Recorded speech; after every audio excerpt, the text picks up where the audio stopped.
Watching a tax return being filled out is never going to be a YouTube sensation, but the best way to judge something is to see it in action. So in this video, I'm going to step through a complete return and point out some key features of ABC along the way. I'm going to start by using the Next button, and in fact, I'm going to use that to step me through the entire process. You may have noticed when I click that button, the green box on this menu on the left, which is a table of contents, moved down to indicate the screen I'm now on. As you can see, the next entry in that menu is About You, which has an icon on it which indicates that it is a subsection.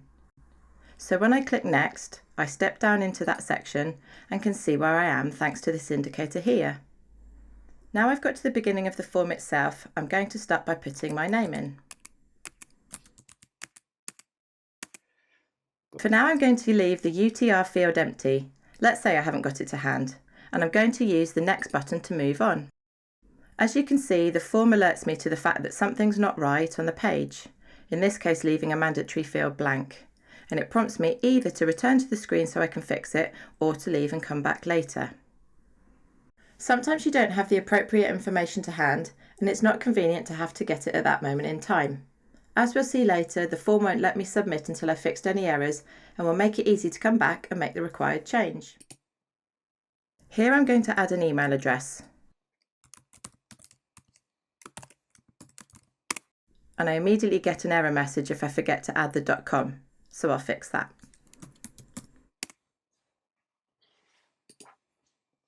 On this screen we see an example of ABC only showing parts of the form I need. If I tick this box to say that my address has changed, I get the address fields. If I untick, they go away again. The Next button has now brought us to the What Makes Up Your Tax Return section, which is where this idea of the form adapting to my needs is particularly important. For example, if I tick this first question to say that I need to complete employment pages, you will see that the associated subsection appears in the table of contents. If you're one of those people who doesn't like clutter and just wants to focus on the job in hand, you can click on this button in the top right to hide the table of contents. You can always bring it back by clicking again. Even if the table of contents is hidden, the pages you need will still be being added behind the scenes, and you can use the Next button to step through them all. So I'm going to keep it hidden and do just that. For this return, I'm not going to be self-employed, or in partnership, or have UK property, or have foreign income, but I will have trust income. I don't need the other forms.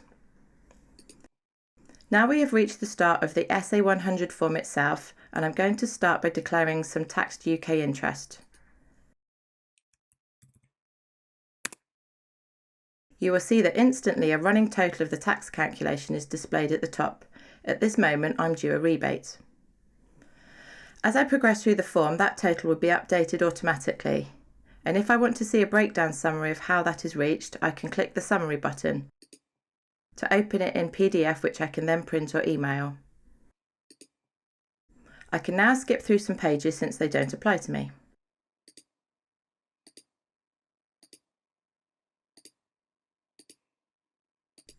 Including the High Income Child Benefit section.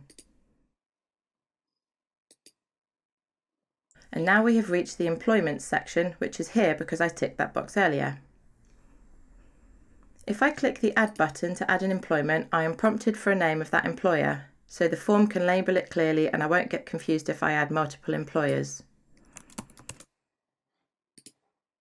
If I needed to, I could add more employments, but in this case I just need the one. As usual, I'll click the Next button to continue. I'm now inside the employment form. As we can see from the indicator in the top left, which shows the employer's name I'm entered, so I'm completely clear on what I'm filling out. I'm going to enter the pay I received for the employment. And you'll see that my rebate is suddenly gone since I've not paid any tax on that income. When I enter some tax I've already paid, I get to see that figure at the top go down.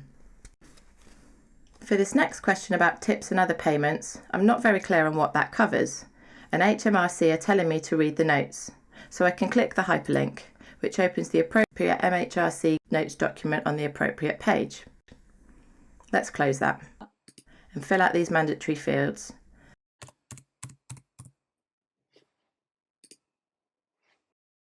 and move on. I can see now that I've reached the end of the form for that employment.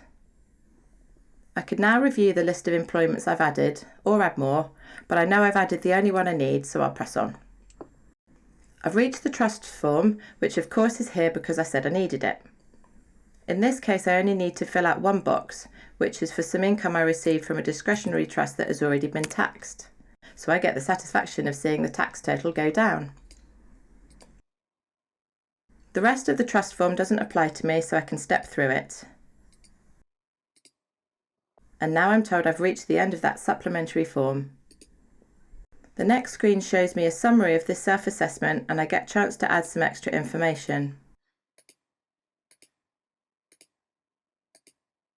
We're now in the finishing your tax return section, so the end is definitely in sight.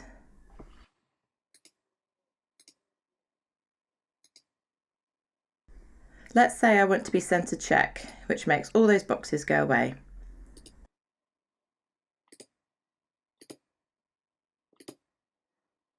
And now I've reached the end of the forms, and I'll have the chance to add any attachments with supporting information if I need to.